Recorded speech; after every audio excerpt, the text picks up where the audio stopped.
I thought it would be good if we could talk about the stages of your career and your phases of evolution as a creative leader, and then try and dig into what are some of the values and principles that have enabled you to be so successful. Mm-hmm. So that's fine. Yeah. So when you look back at your career, can you see stages of development? Are there clearly defined stages? I mean, the only stage that I can really, I guess, determine is knowing nothing, think you're knowing something, think you're knowing everything, realize you know nothing, to sort of like, to then start to learn how to actually do something, and then get to a point where you know it. And so I think it was, I mean, it's an old theory, isn't it? The whole 10,000 hours thing, that it takes you to become an expert at any one thing. But I reckon if I look back at, so from the time that I went to uni, and I was a terrible student because I didn't really, I basically went there to play with their toys rather than to play with them. So I guess in the time that I was kind of locked into the computer room, learning Macs and learning software and stuff like that, to the time where I felt comfortable at AKQA,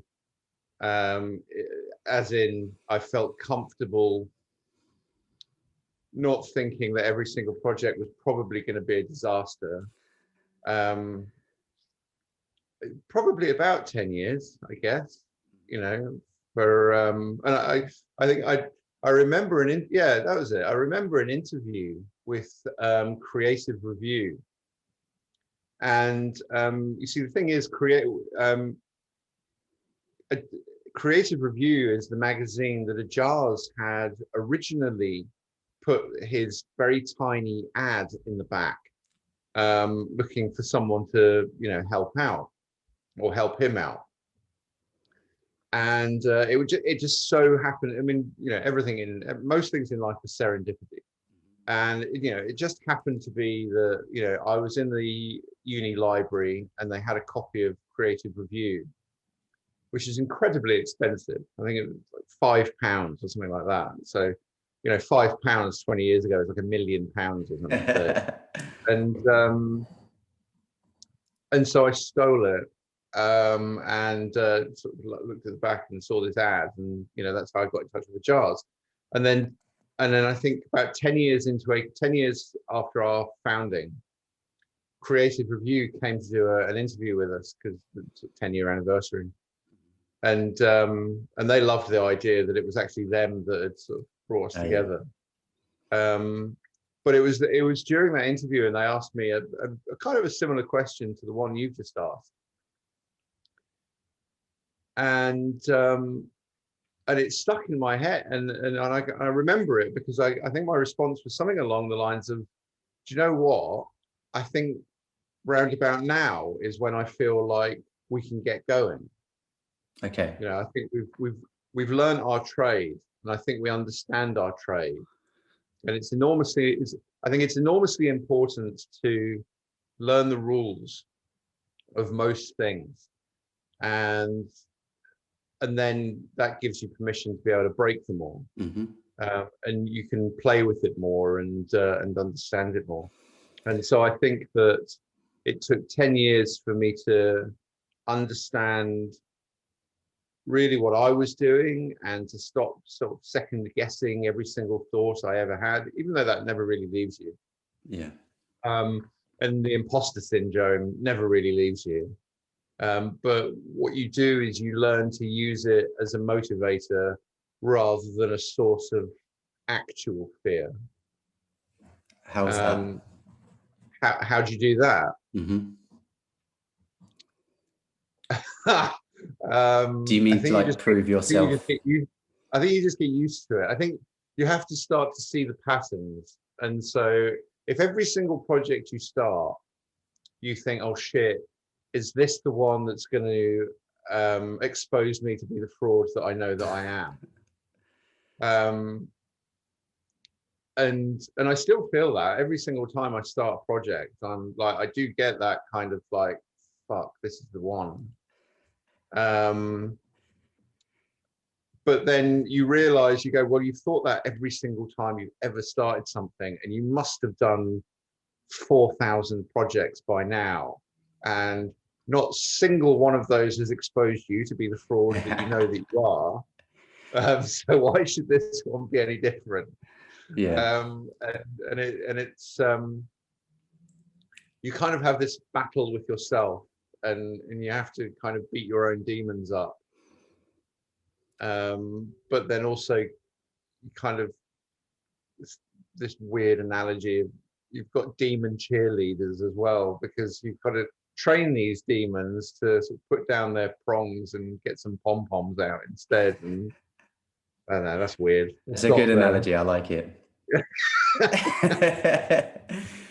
So, well, that's interesting to hear, because we all feel that, and I think most people feel like they're alone in that, even though you do hear others that experience it.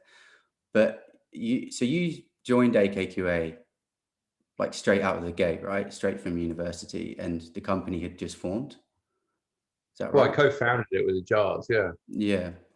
So he had, before AKQA, because AKQA is his nickname.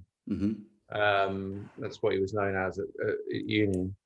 And he had his own little small kind of, I guess, freelance consultancy thing that, and he wanted to start something else. And so that's when we started AKQA, what was at the time called AKQA New Media Limited.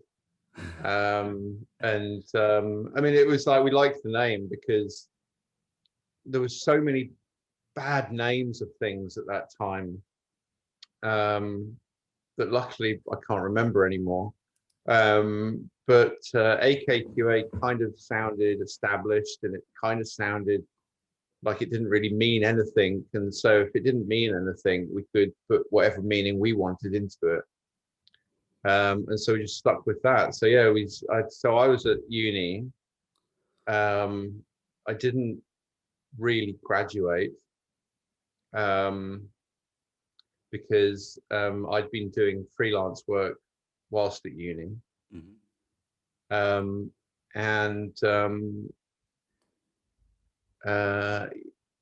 Yeah, I think, yeah, I just left to start AKQA, and what did so you think you were getting into? They graduated me in absentee.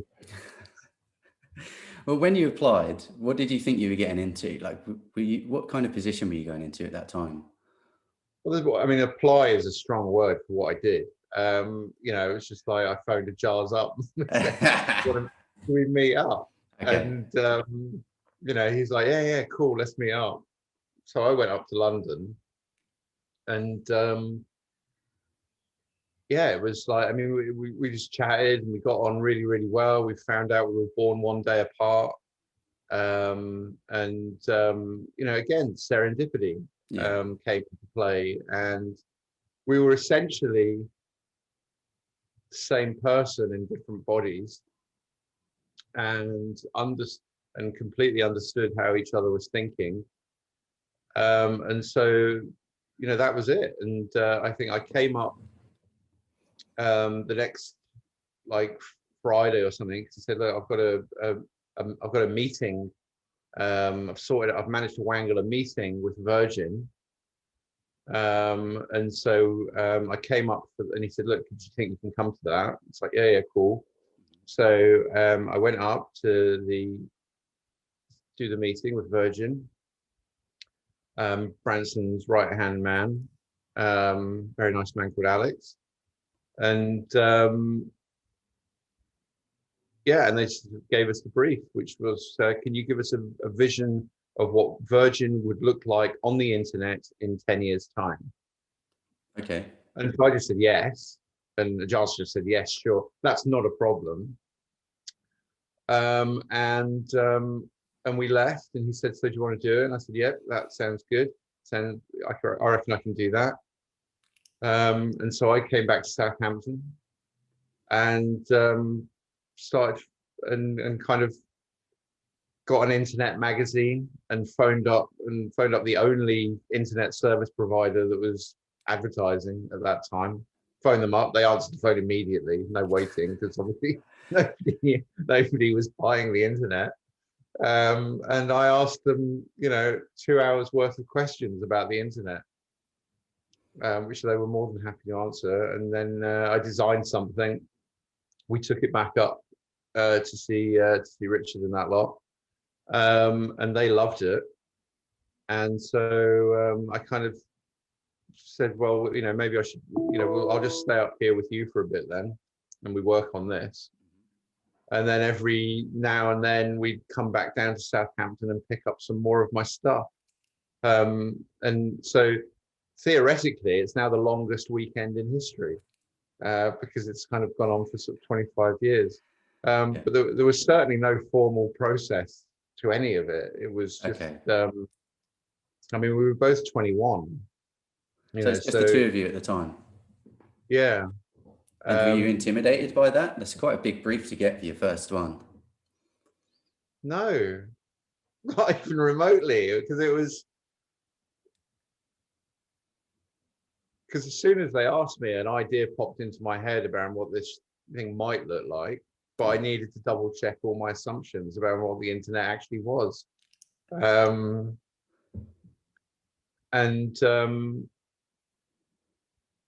Yeah, so it wasn't really all that intimidating. It was exciting. It was, what could go wrong? It's like they turn around and say, no, that's shit. Yeah. Okay. That's a good attitude to have. There was nothing to lose. Nothing had started. I didn't know. AKQA wasn't AKQA. It was just me and this bloke. And it was like, even though we got on incredibly well, I didn't know him from Adam. And so if it all went wrong, who cares? I just go back to Southampton and carry on freelancing. I guess that lack of pressure would help, wouldn't it? It would enable creativity, and kind of, it's fine to just go ahead and be curious and just experiment and play. And that's and also, it was the first, the freelance jobs that I'd had before were just kind of like little local things that, can you do this Photoshop composition? Can you do a montage? Can you put this brochure together? Not taxing stuff. And so to be given a project like that, it was more like, oh, this is the sort of thing that I want to do. This is why I've been learning. This is why I've been, locked into a computer room with a sleeping bag for the past 3 years. This is why I did it, Yeah. So no fear, just crack on and see if we can solve the problem. And probably the pressure felt more far later on. When you're established and you've got more mouths to feed, then the pressure, then you feel the pressure to a degree. But do you know what? I've never really felt the pressure of a project. It's always been the imposter syndrome stuff more than anything. So how did the imposter syndrome manifest itself at that point? Was it present? Oh yeah. It's obviously, different terminology. It's not to expose me as the fraud I know that I am. It's just like, I hope I'm not shit. Yeah, you don't know yet. So. I've got no idea if I'm good or shit. Yeah. Because all I've been is in this small little world in Southampton, and in the small little pond of university and the few freelance jobs. And so I'm the faintest idea if I'm any good or not. Yeah, not many points of reference, I guess. You've got not much to lose. So I think I'm good. I hope I'm good. Yeah. But of course, the proof's in the pudding. Well, what about, so the transition from just two of you, your first project, what about when you started to build a team around you? What was that transition like? Again, just very slow and organic. I mean, you don't really.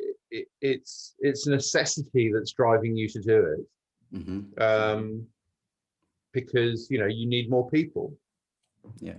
It's as simple as that. Because you've got so we need another designer. You need an account person. You need a technologist. I mean, we very quickly on we met the other two, what was to be the other two founders of AKQA, Matthew Tragus and Dan Norris Jones.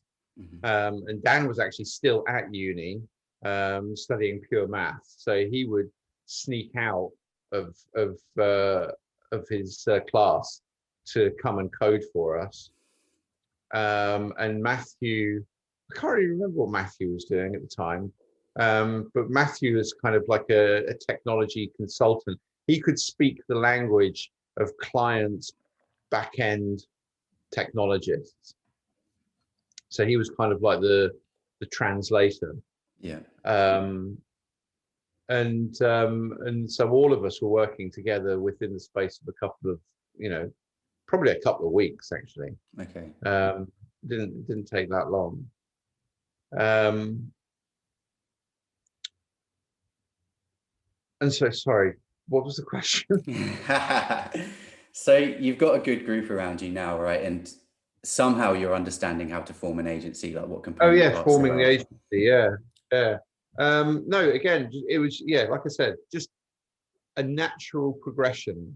And I mean, we started off in a studio that downstairs from one of Ajaz's old, this guy who ran a design business, and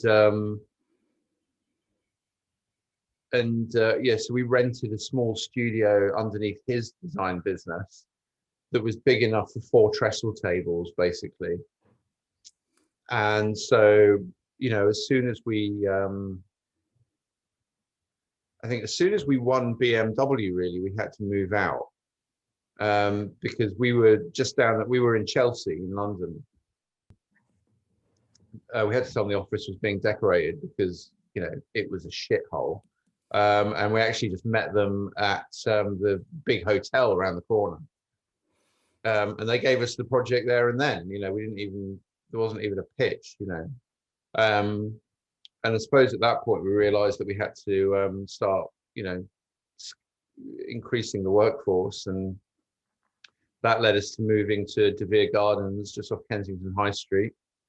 And so we filled that up probably within a year or two, which then led us to Prince's House on Jermyn Street, which was kind of cool.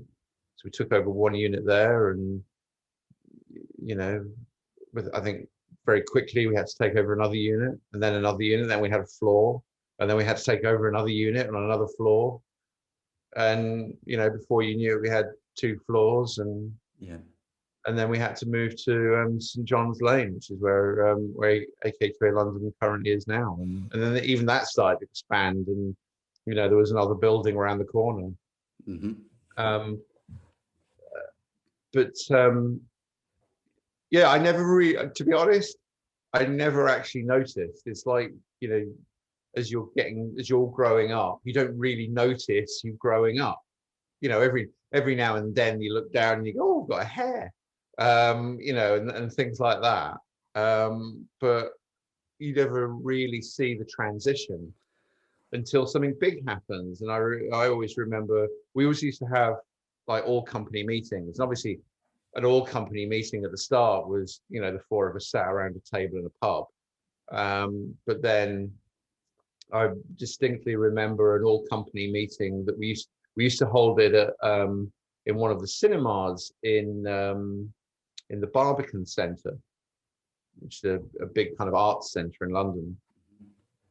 And the cinemas there are huge, but they're not just cinemas. They're there to, concerts and speeches and what have you. And I remember turning up to the Barbican for one of these all company meetings, and I walked in and the place was just packed with people, packed.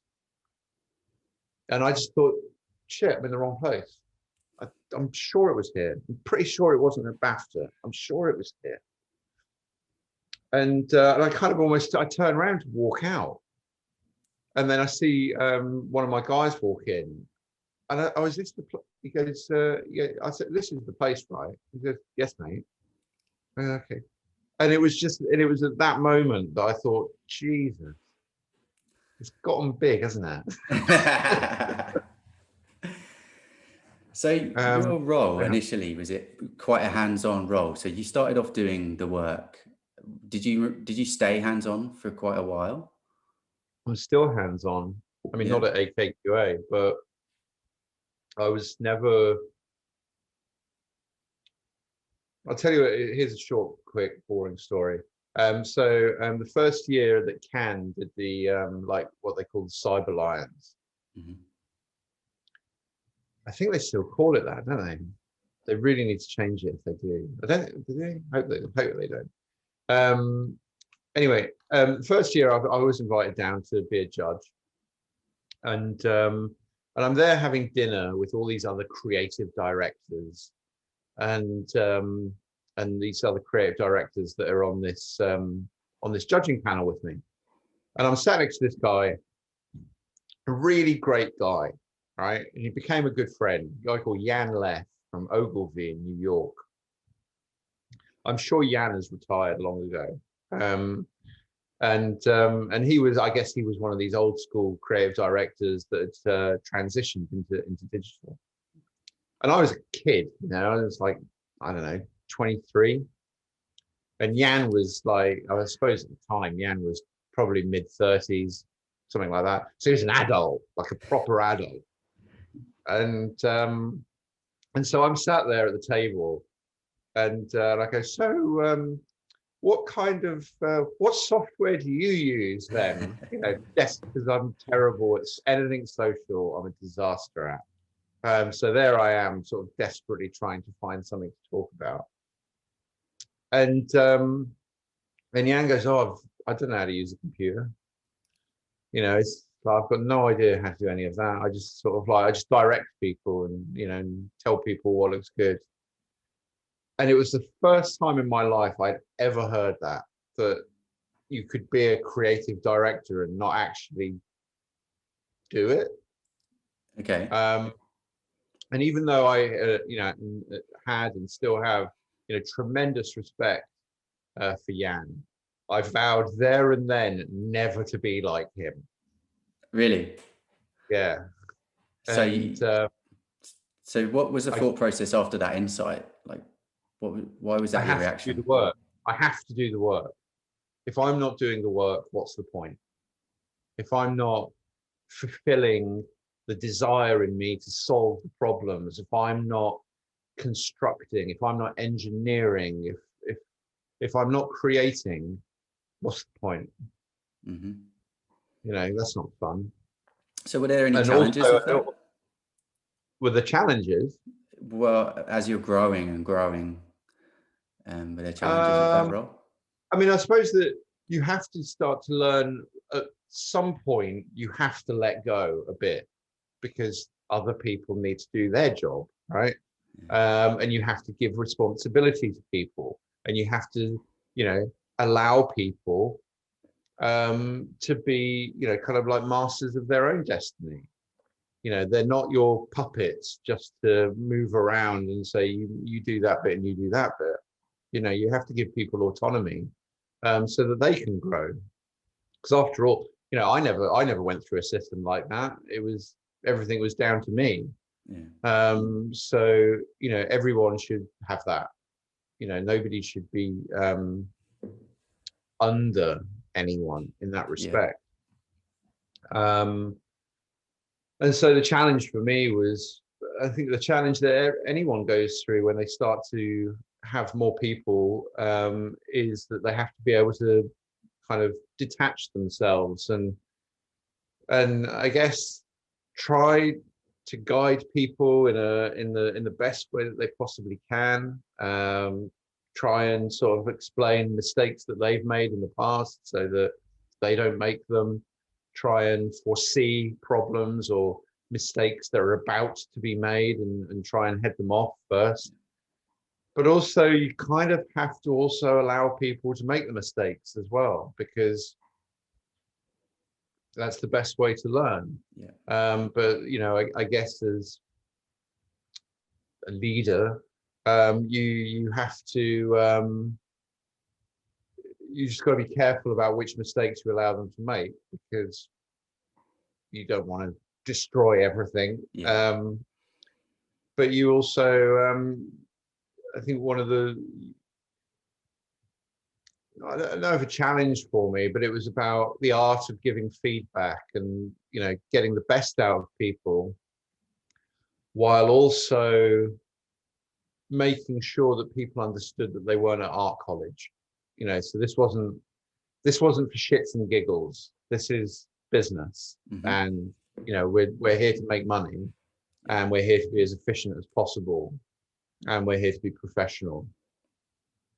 And so you've got to have this balance of not good cop, bad cop. It's just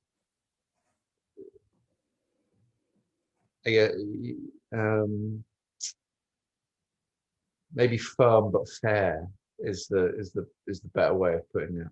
Okay.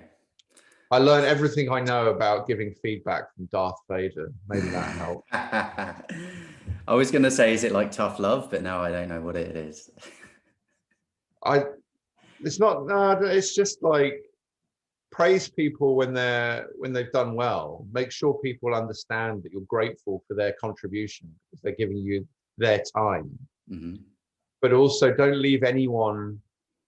Don't ever give anyone any kind of ambiguous feedback that they don't really know what to do. And if they've made a mistake, or if they've made a terrible mistake, they can't be under any illusion that that's acceptable. Okay. Yeah, it's fine to make one mistake one time. It's not fine to make the same mistake again. So was that development in your style, was that through mostly trial and error? Yeah, it's just experience. That's all it is. And were you comfortable giving feedback to that extent? Not initially, no, because you kind of there's a degree of, well, who am I to be giving this other person feedback? I'm just a chancer like them. I'm essentially making this up as I go along.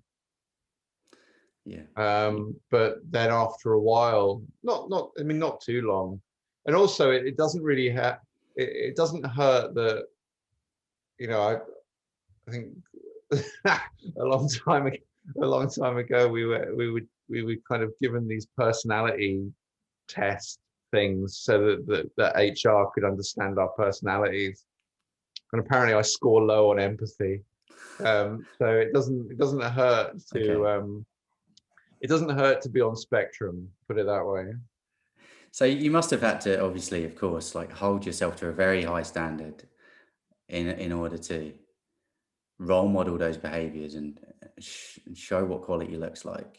I think it's about the reason that we started was because we were super irritated with how suboptimal the world was.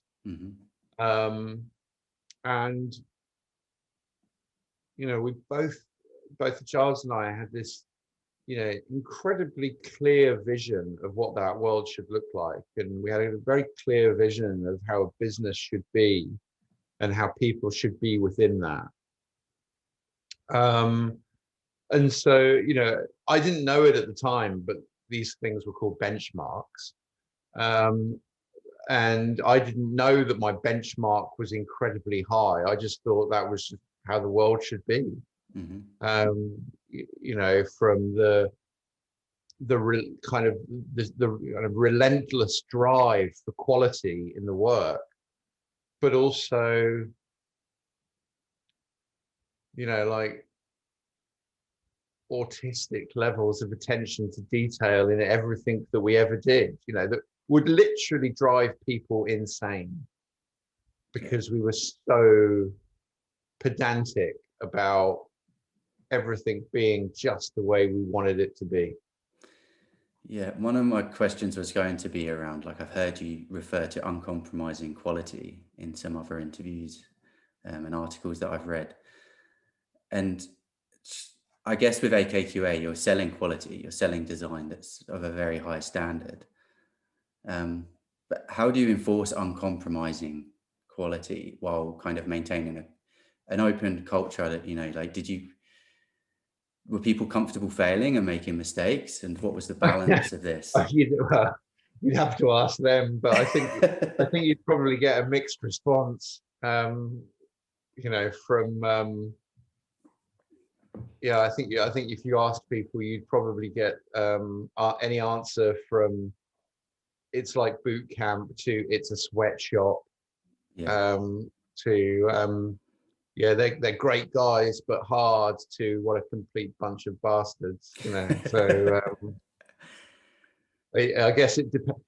It's all about the characters that you involve in your business. It's like you need to find people that think like you and that have the drive like you, and Yeah. ultimately, not everyone does, and that's fine. Hmm. Nothing wrong with that. It just means that probably our company isn't right for them. Yeah. um, but yeah, I think the maintaining a benchmark, or maintaining this kind of like this relentless consistency or this ruthless consistency, it only ever comes from the people that are leading the company. If I hadn't, so that from a client services and kind of like a quality of ideas point of view, that was Jars, and that came from him and where his benchmark was, and so he was relentless in making sure that people came up to his what he saw as the standard, and the design and the solutions and the creativity and the execution. um you know it was, did it come up to my standard, that I had in my head? And so it was up to us to continue to push that, but it was also up to us to lead by example. So this goes back to that, sort of like the conversation in Cannes, where I decided I had to do the work, because if I can't do the work, how can I possibly tell anyone else to do the work? Yeah. If I can't do the work, how can I point to something and say that's what I mean? Hmm. And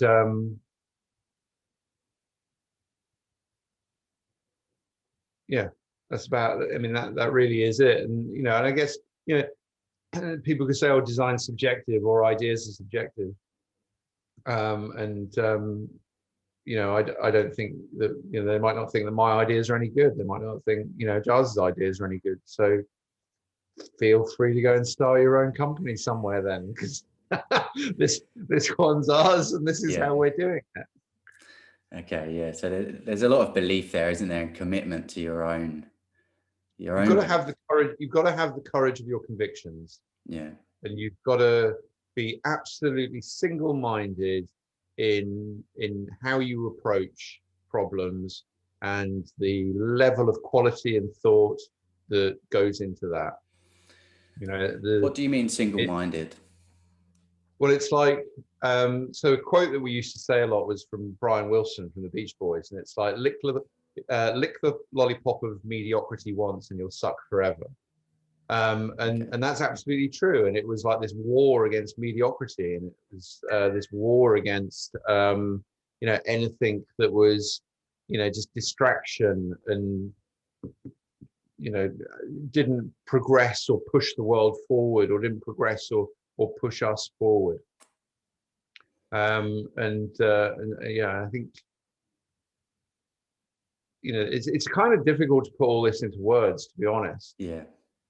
I can imagine. Um, it's all just done through trial and error and experience, and understanding how to get the best out of something, and also surrounding yourself with really, really smart people, and just Mhm. letting them get on with it. Yeah. Did you have mentors at the time? um no, I didn't. No. Not really. um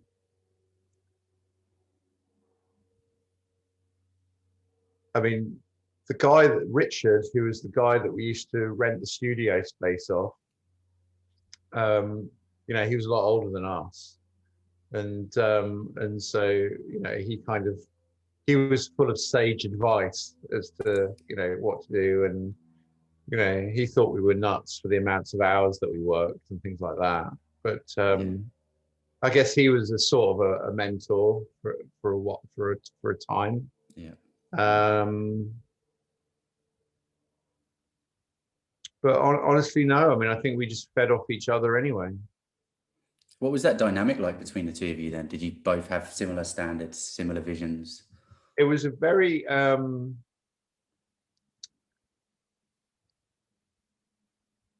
I guess it was a lot. It's a lot like having a brother. Mm-hmm.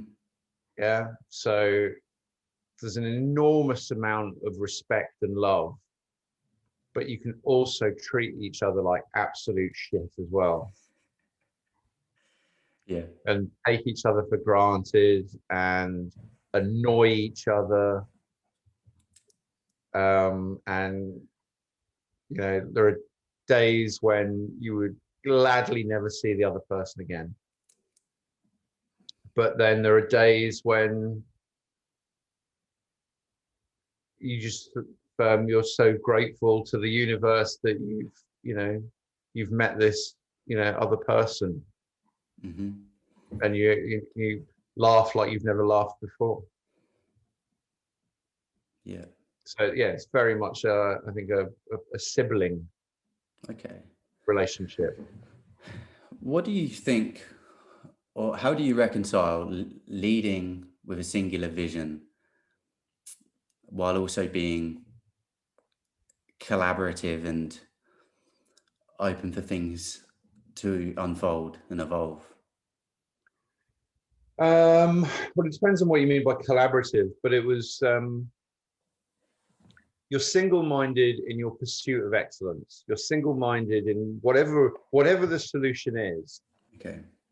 Um, it has to, you know, have the potential to, you know, change the life of millions of people, not just a few hundred people. It has to, you know, have some sort of cultural impact. Um, it has to shift the needle dramatically for the client's business. It has to be executed beautifully so that people just think, wow, this is premium, this is the pinnacle. And so that's the single-mindedness. Now,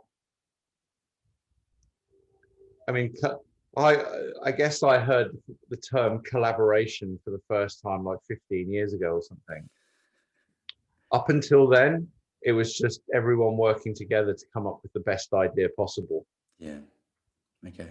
And so it there's it's just best idea wins. That's all it is. It's not about who's done it, because ultimately everyone's done it. And I think this is one of the key things, that a mistake that a lot of designers make is they try and do the best thing that they can do rather than the best thing that can be done.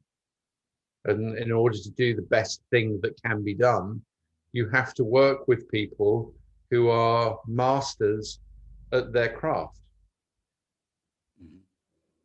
You know, so it might not be that your thing gets done, or it might not be that your execution is the best one, but because you've worked together and because you've pushed each other, that final piece of work, no matter who penned it or who drew it or who coded it, that's got everyone's signature on it.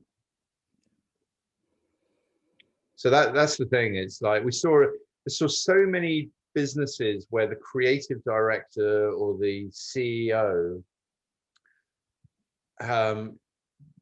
you know, had to be the smartest person in the room, you know, regardless of whether they were or weren't. And it's such a huge mistake.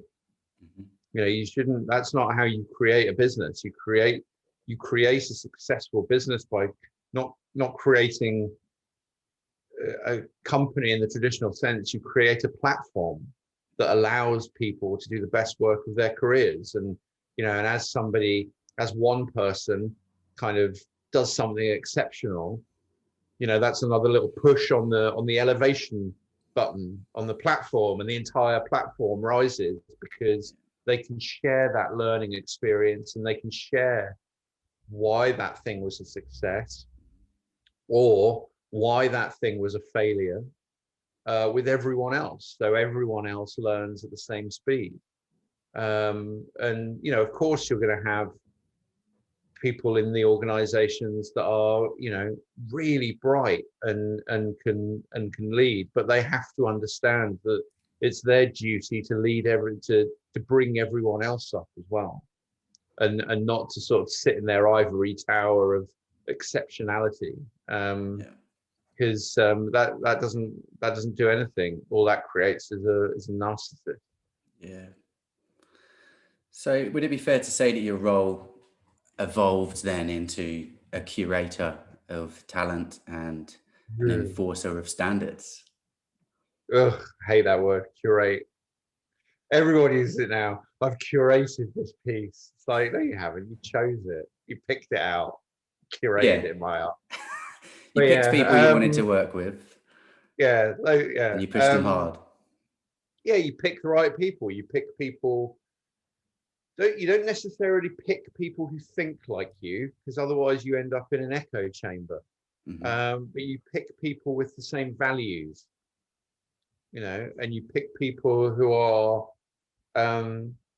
true craftspeople, in what they do.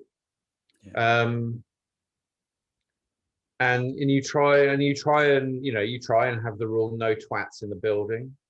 But occasionally one or two sneak in, and you just exit them as quickly as you possibly can, because it's probably the worst thing that can ever happen to a business is just filling it with idiots. Did you ever become an administrator? Like growing a business to that point, you must have had big teams underneath you. Yeah, I'm the world's worst manager. I'm terrible. What's your, if you had to describe your management philosophy?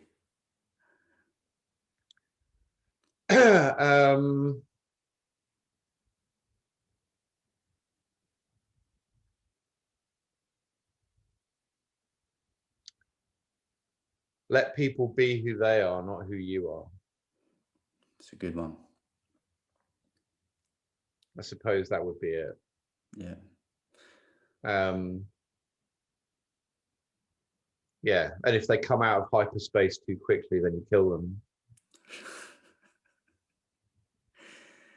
So did you manage to stay away from the people management? Obviously, of course, you're still managing, you're still leading, you're still inspiring, role modeling, but you stayed away from the administrative aspects. I mean, you can't stay away from it. You've got to be involved in it to understand the business. Yeah. No, it was, I suppose, because so example, somebody comes up to me at AKQA and says, James, I really want to understand my career path. I really want to. I'd really love to be an associate creative director. I'd be like, well, go on then. What do you want me to do about it?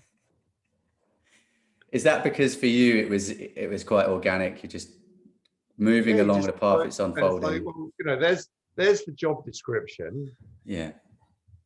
If you're doing it, we'll see. Yeah. And if you're doing it really well, we'll see. And then you'll be one, right? It's just like, I don't know what you want me to do about it. And I mean, I hated doing reviews, like annual reviews, because I saw them as so pointless. I mean, if you're not giving feedback to people at the moment they need the feedback, then it's just a nonsense. Yeah. And people would always, they'd say, so what advice have you got for me? And I'd be like, well, don't be shit. That's That's good advice. Tell it how it is. Kind of speaks a I lot don't know. towards your mind state, right? It tells a lot about your attitude. And I guess if you think about it from somebody has just left university and they're going to join AKQA as it is today, they're looking at a big company that's got very high Yeah, standards, huge yeah, aspirations, and they can see that yeah, there are rungs up yeah, to the top, right? So you for can see sure. why people might be overwhelmed in thinking, well, how do I take those steps to get to that point in my career? Whereas you wasn't really burdened by that, right? You just No, had a you're passion for the right. I mean, I was work. in a luxury. I guess I was in a very fortunate position. And the AKQA that we started is not the AKQA of today. Yeah. Now you know AKQA group now. Congratulations to the guys for doing that.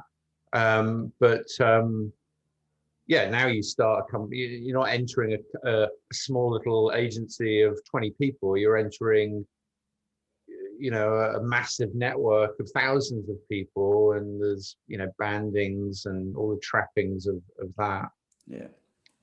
But I still think I still say that philosophy of, well, go on then, do it, Yeah. um, is correct, I think so. because it's got to come from within. And the the most successful people of AKQA that I've ever known at AKQA, not a single one of them ever asked what their career path was. Not a single one of them, sort of, you know, outwardly said, I'd like to be a senior designer, or I'd like to be a senior engineer, or anything.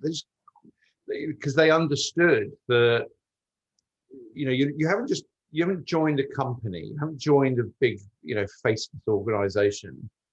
You've joined a group of like-minded people that are striving to do the best work of their careers. And so, you've got all these facilities, from hardware and software, and physical spaces, and you're surrounded by extraordinarily talented people. Crack on. Yeah. What are you waiting for? Hmm. I think that's great advice. It's it's something that people probably don't realize. Like it might be an epiphany for some people. When you look at a company, like you say, you see an organization, but when you actually look at it as a collection of resources and you're just now a part, well, I'll say that, maybe I should say it's a lot of people doing some good stuff, and you can join in. Exactly. I mean, it's like, I think humans really quickly fall into automatic mode, Hmm. where they feel like, oh, I'm in a system now and I must behave like I'm in the system, and so I need to ask permission to move my life along. It's like, fuck off, just get on with your life, and do the best work that you possibly can, Yeah. and learn from those around you, and be amazed by those around you, and then amaze those people around you. It's there is literally no secret sauce. Hmm. There is no trick or knack to doing it. It's just absolutely relentless work and pursuit of excellence. And the problem with that, and I was explaining this to somebody else the other day, the problem with that is that is enormously inconvenient to, to your social life, to your personal life. Yeah. It's just, you can forget about all of those things if, you're this single-minded, laser-focused lock on, being the best that you can possibly be. Which is, I guess, subsequently why I guess a lot of people don't do it. But Hmm. Yeah, like you say, it may not be for everybody, and they can choose to do something else, right? yeah, So how about yeah, your goals? Like throughout your career, you was at AKQA for 20 years, is that right? yeah. And so can you talk me through how coming to the end of that 20 years, like what was happening within the realm of your motivations and your goals and your philosophies, and what were you heading Um, towards?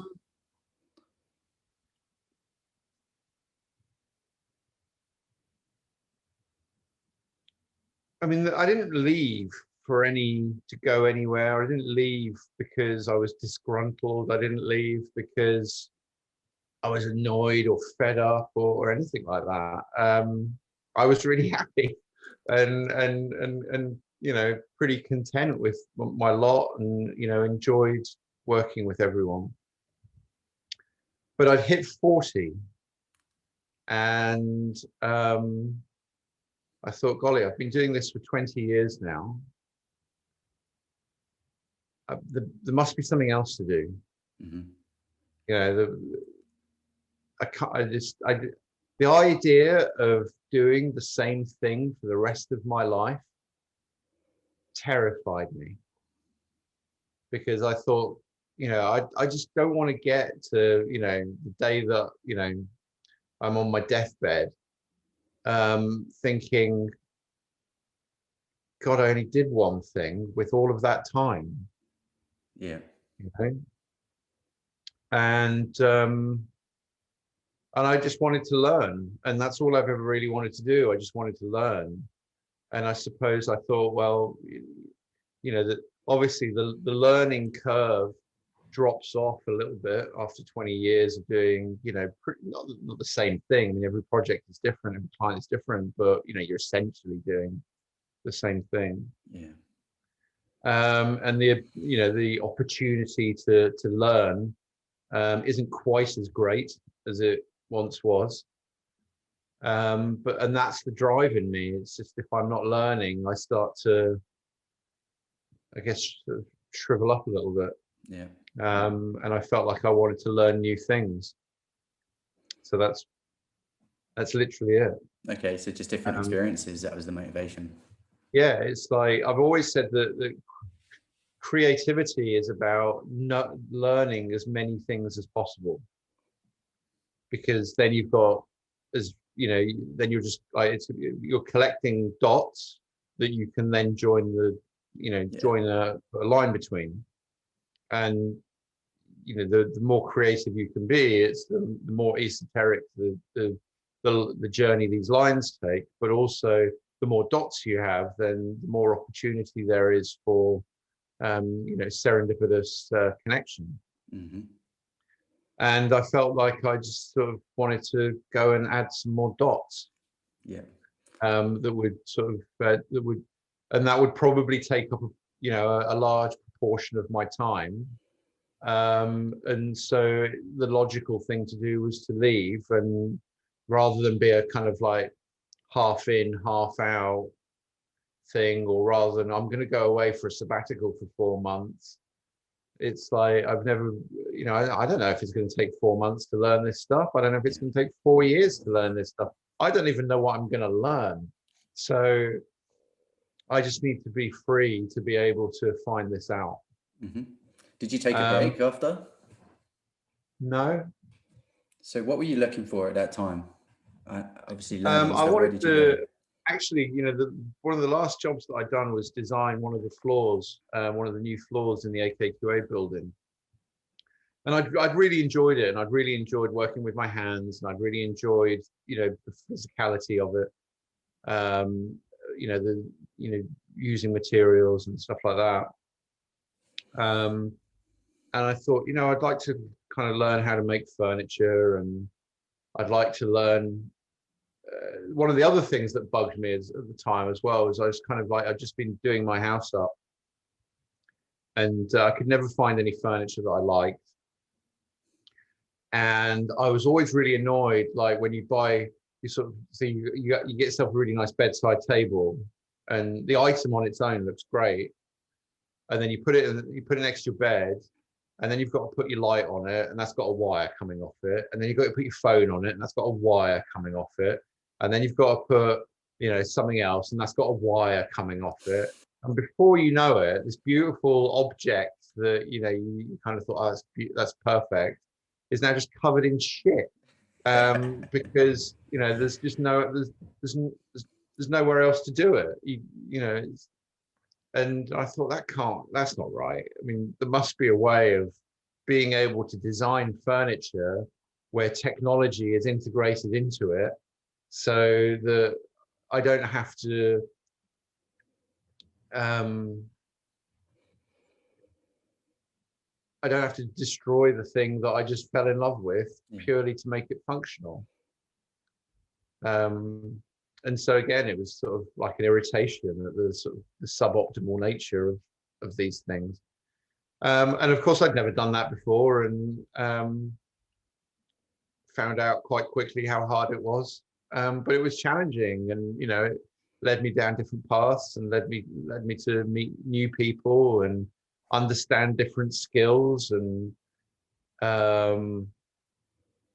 then yeah, the journey took on some weird twists and turns, and I started doing some other old ex-clients phoned me up asking for advice on things, and so I started doing some consultancy work on my terms. You know, so I kind of ran this little experiment. This was interesting. So I'd always been very frustrated with rounds of feedback. It's like somebody wants me to do something for them. I'm going to talk to you for a few hours, and then I'm just going to do it. But then people got feedback, and you got to do another version, and then another version, and another version, and then 28 versions later, the inevitable happens when they turn around and go, "Do you know what? I think the first one was the best one." And it's like, no fucking shit. And so I ran this experiment where I said to these clients, look, do you know what? We'll have lunch. You need to block out 3 hours, because I'm going to interview you and you're going to interview me. And the purpose of that is to find out, A, if we like each other or not. Because if you don't like me, then we're not going to work together. And if I don't like you, then we're not going to work together. But I'm going to get out of you all your ambitions, whatever this thing is, and why you bothered doing it in the first place, or why you want to do it. And then I'm going to go away, and then tomorrow before lunchtime, I'm going to deliver you 3 ideas, or up to 3 ideas. Might be 2, might be 1, no more than 3. And you're going to pick one. And if you don't pick one, then we're not going to work together. And then what's going to happen is I'm going to do the rest of the work to, maybe it's a brand that you need and all the assets that you need and stuff like that. And I'm just going to do that in the remainder of the week. And then at the end of that week, I'm going to give you everything that you're going to need. And then you can just crack on with your local agency. Yeah. You know, or go back to your agency and say, look, somebody's done this. This is what we're going to use. Crack on. I'm not interested in getting involved in all the production. And to my horror, they all signed up for it. You know, they just kind of like, they loved the highly rapid nature of it all. Yeah. And it suited me as well, because it's like, you know, what I'd learned was that the first idea is usually the best. And you know, you can do an awful lot of work in a very short amount of time without all the other mechanisms around you, you know, the sort of like the corporate mechanisms around you that hold you back. So, you know, so I had fun doing that, and the furniture turned into motorbikes, weirdly. How did that work then? That was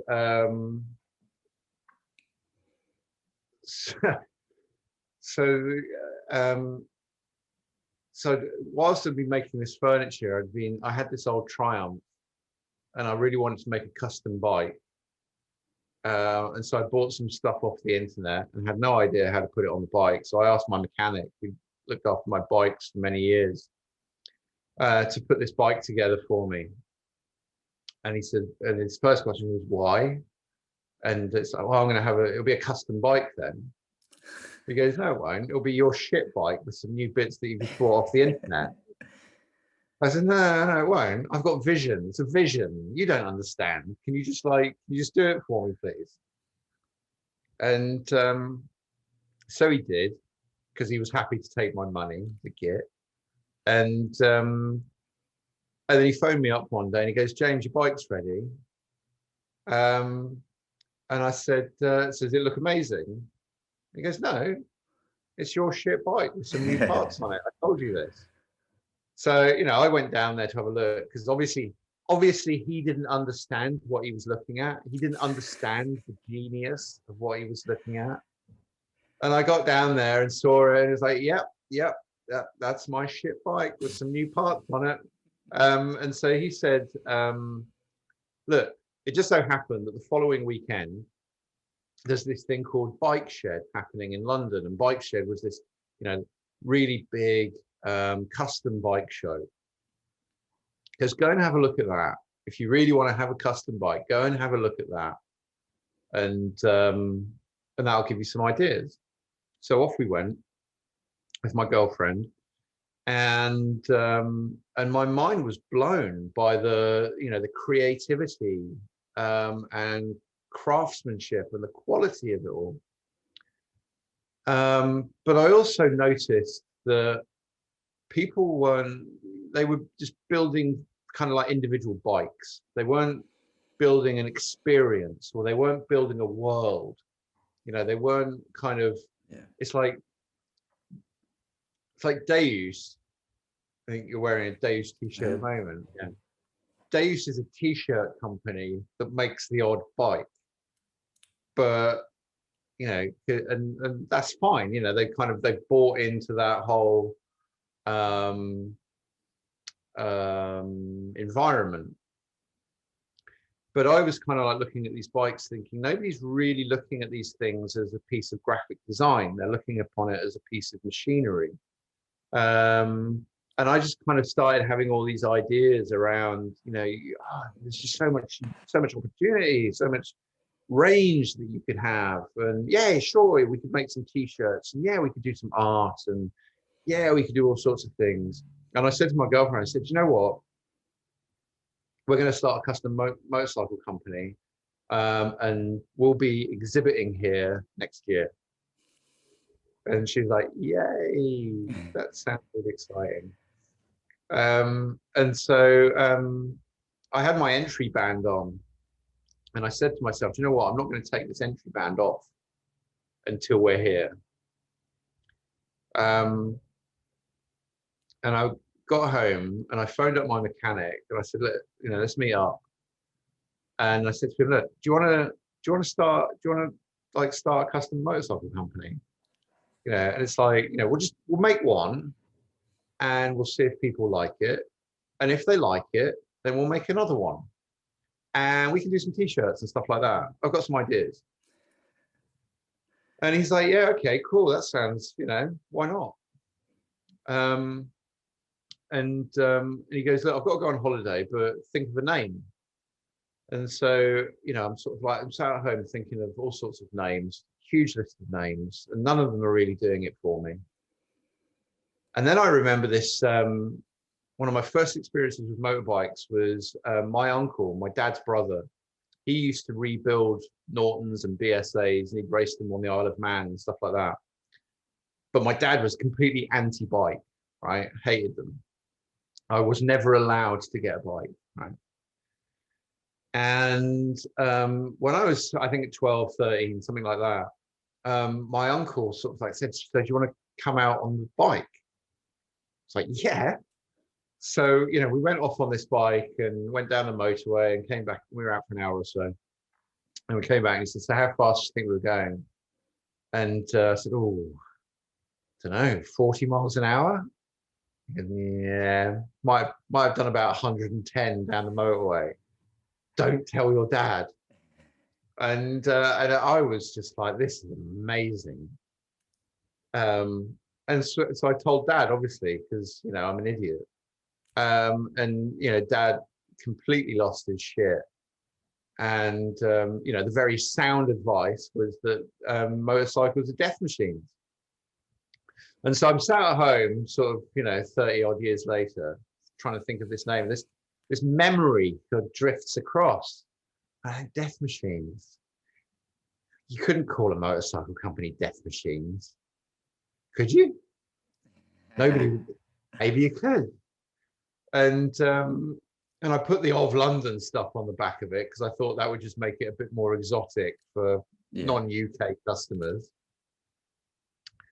Um, and so that was that. And you know, we kind of worked on our first bike, and then Bike Shed did a quick thing in Paris, a little show in Paris, and they invited us to take this bike to Paris, and it was best in show. And then they said, look, you know, do you want to come to the big Bike Shed show in London? And it's like, yeah. And so we built like we started getting a bunch of t-shirts made. I think I did a poster. We had another bike on the go. And so that very next year, we had 2 bikes. We had a retail stand. Mm-hmm. We had the brand. And the founder of the Bike Shed show came along and ceremoniously cut off my my entry band from the previous year, much to the delight of my girlfriend, because it had gotten quite smelly.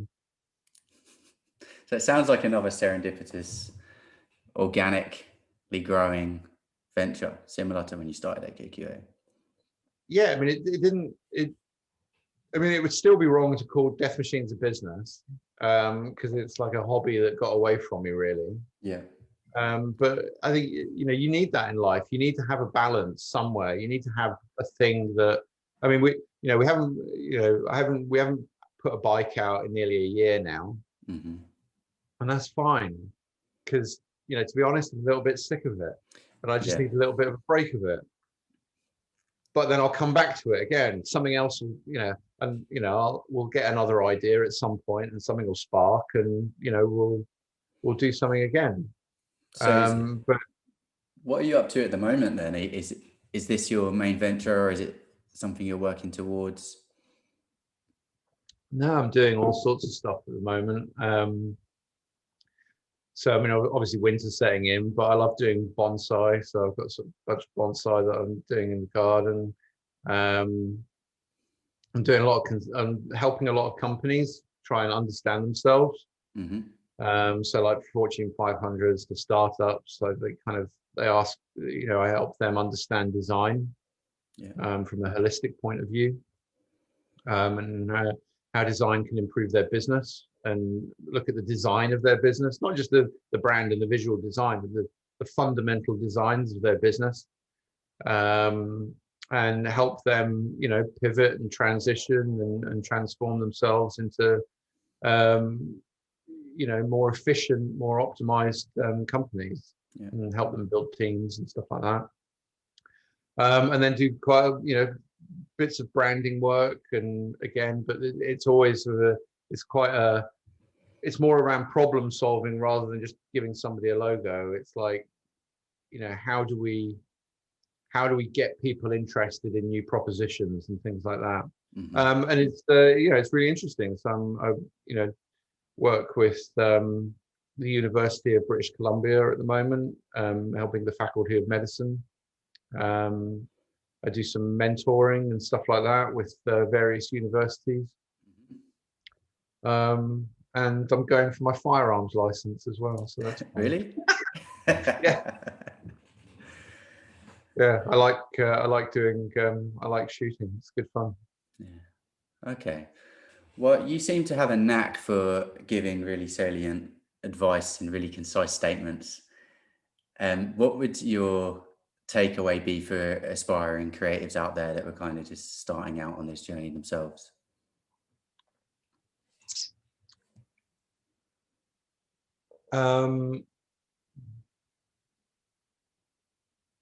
Have your values, understand what your values and your principles are, and stick to them.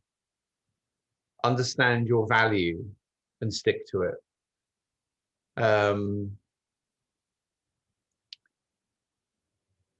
Understand what makes you unique and sell that. Don't sell yourself as a designer or a, you know, I'm a copywriter or I'm a technologist. It's just like, that's a craft. That's not who you are. Mm-hmm. What are you? You know, so whether or not whether you're starting your own thing or you're joining an organization, that organization, whilst initially attracted to your craft ability, is ultimately hiring you. And if it's the right sort of company, they're hiring their next generation of leaders, or that's what they're looking for. They might not be telling you, but that's what they're looking for.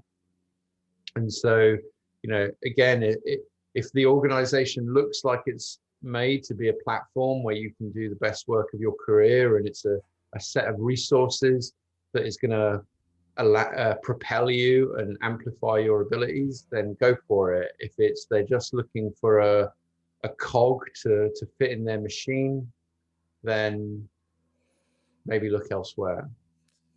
Great advice.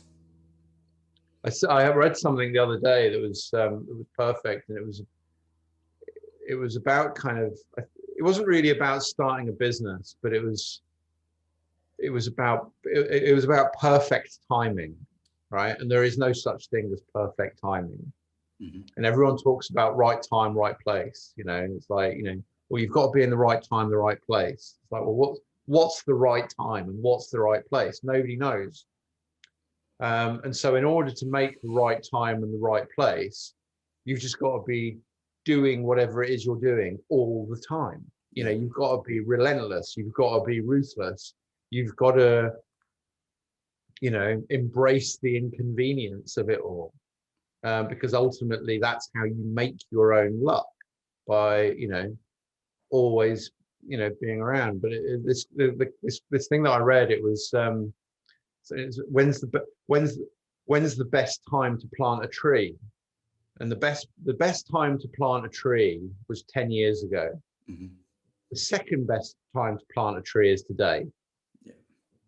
Yeah. So it's just like, there's no such thing as, you just got to start.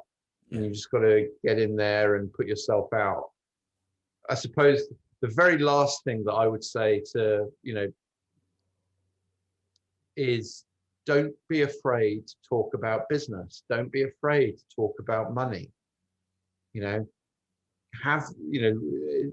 amazing the amount of designers and creative people and, people, that I've met. And as soon as you start, you ask them a simple question: what sort of salary are you looking for? They just melt. It's just like, yeah. Oh, I don't know, and it's just like, that's bullshit. Mm-hmm. It's like, it's your talent is the thing that's going to be driving you forward. It's your talent that is going to be putting, food in your mouth, and, food in the mouth of your family.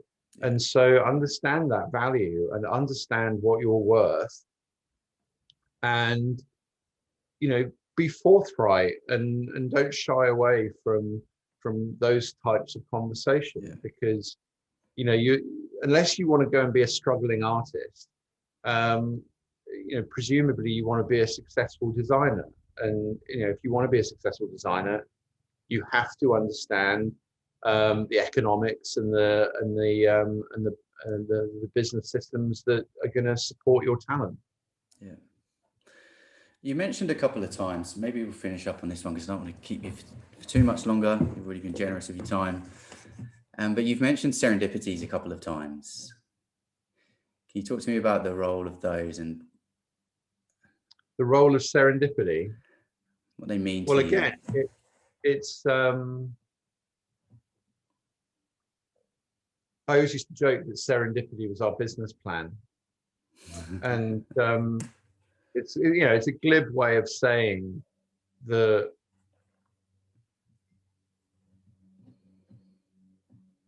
we just don't stop. So how do we put this into words?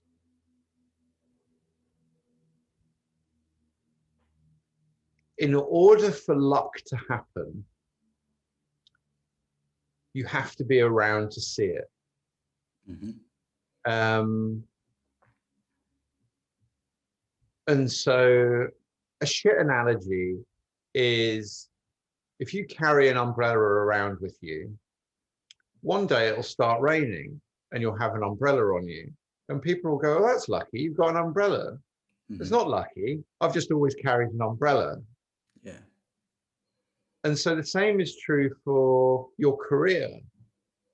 It's like, if you're constant, if you're always pushing, if you're always working, if you're always reaching out to people, if you're, being bullish in how you either get in contact with organizations or try and get interviews, or try and get working through the door, or try and win clients, and you're always on, and you additionally to that, as soon as somebody asks you to do something, you just say yes. Yeah, cool, I'll do that. Yeah. Then luck will find you. Yeah. But if you're not reaching out, if you're more interested in going out, if you're saying no, then luck won't find you. Yeah. It sounds an obviousness, but like I said, there's no secret to it. Well, I get from a lot of what you've talked about, I get that you just have like a really clear view of reality, and you don't seem to be restricted or hindered by like cloudy judgment or fear and doubt. I don't know, there's something quite intuitive about it. And it makes sense, you say these things and it's like, of course, yes. But it seems to be so hard for a lot of people. But do you believe in... Sorry, go on. No, you go on. No, I was just going to say, people just need to free themselves from that very unhelpful mindset. And I guess it's easier said than done. And people, I said, people, oh, you're really confident, aren't you? It's like, I'm really not. Yeah. It's just that I don't care what people think of me. Yeah, I know what you mean. Like as you're speaking, I'm not thinking this is a confident guy. I'm just thinking this is someone that isn't hindered and tempered by the fears that a lot of people have. Yeah, it's just, I want what I want, so I'm going to ask for it. It's like Mum always says, don't ask, don't get. Yeah, it's true. So do you believe in having a plan, like a long-term plan, strategy, set of aspirations? Or is it more something that you intuit and you explore and find? Yeah, I mean, I think lots of people do want that and they need that. I've never been able to do it. I have really no concept of the future at all. So, it's tremendously difficult for me to go on holiday, because holidays usually require booking something months and months in advance. And I can't do it because it's just like, well, I don't know if, all right, I'll book it now, but what happens if it comes up and I don't want to go on it anymore? Or what happens if, something more interesting has come up? Then I've got to go and do that, but I might not be in the mood. Yeah. It's like, I find that sort of planning almost impossible. It doesn't work in my head. Yeah. And so, when I've never had a plan. I have a plan that is right now. So like, do you want to start a custom motorcycle company? We could make a custom motorbike. But then you'll notice quite quickly that the plan drifts into ambiguity quite quickly. It's like, let's make a bike and see if people like it. And if they like it, then we'll make another one. And if they like that, then we'll make another one. And it's very much, here's the starting block. And I've got an incredibly precise image of what that starting block needs to look like. How the rest of the race runs after that, we'll see, right? It's just like, let's get this bit right, and then when we're there, we'll worry about what's happening there. Yeah. Because it's like, so we're getting our foundations right, fine. you always build a foundation for the idea that it will be a successful thing, so you don't build shaky foundations. So I'm very good at being able to understand foundations, and I've kind of got a picture in my head of what I see the finished article looking like, right? And I guess you could call that a plan, but I don't think it is. It's more of a vision than a plan. Yeah. And all I know is that, well, in order to even have a chance of attaining that vision, every single day, I just need to be able to make sure that I'm doing the best possible thing that I can do. And Douglas Adams, the author who wrote Hitchhiker's Guide to the Galaxy, and brilliant quote from him. He said, "I haven't ended up where I thought I'd be, but I have ended up where I'm meant to be." Yeah. And that very much sums up my idea of planning. Mm-hmm. It's like, I'll have a vision. That's what we're going to go for. Whether we end up there, that's TBC. Yeah.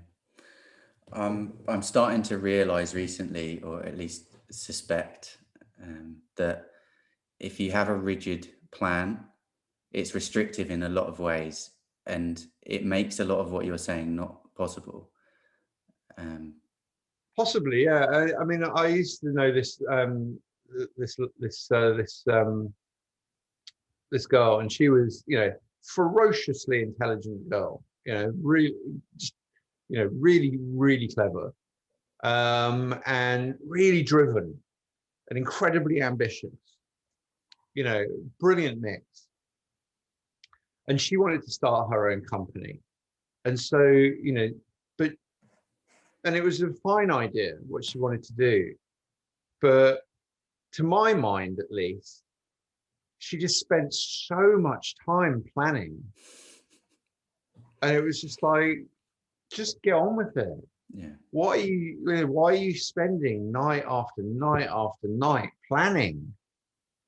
Just crack on. Yeah. And to my knowledge, it's a very successful thing that she's got going.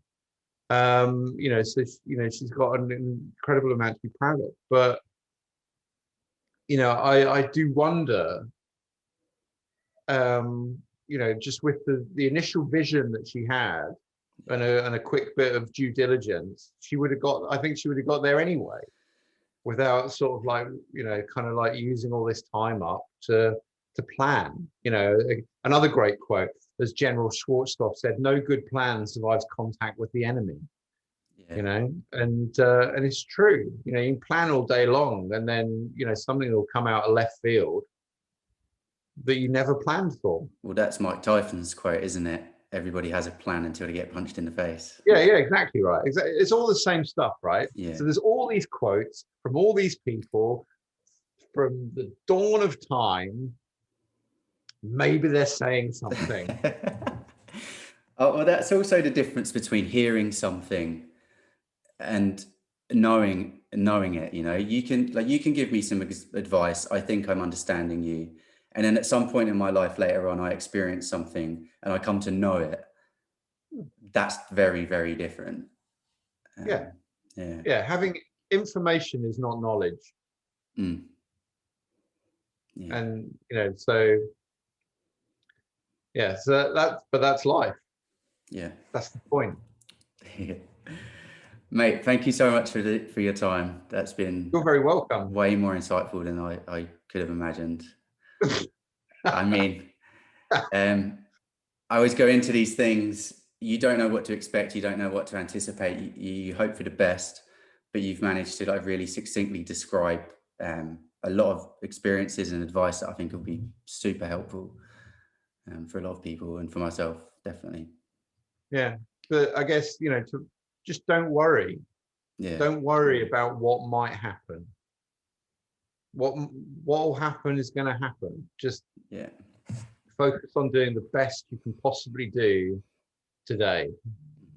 and then focus on that again tomorrow, and then our day after that, keep doing that. Yeah. Well, you And know, don't forget. when I kind of first had the idea of doing this thing here that I'm doing, I've been guilty of overthinking things in the past and then not doing anything as a result. You know, you worry about how you're going to be perceived, whether or not it's going to be successful, like blah, blah, blah. There's 1,000 reasons why things aren't going to work, but there's only one reason why something is going to work. And that's because you go out and you do it, right? So this for me was, usually I would want to have a plan. I'd want to have a goal, an aspiration. I'd want to know step by step. And I'd want to have that certainty that it's going to happen. But that has stopped me so many times that this thing was purely just, do you know what? I'm just going to go and record the first episode, see what happens, go from there. And slowly it's evolving and it's building and it's turning into something else. And that wouldn't have happened if I'd have tried to plan it all at the start. So I think that's going to be my new kind of approach for the next phase of my career, at least. Like now that I don't have to worry about paying the bills and kind of building a foundation, I can actually now just be free and explore for the next phase, I think. Yeah, exactly. Yeah. What could possibly go wrong?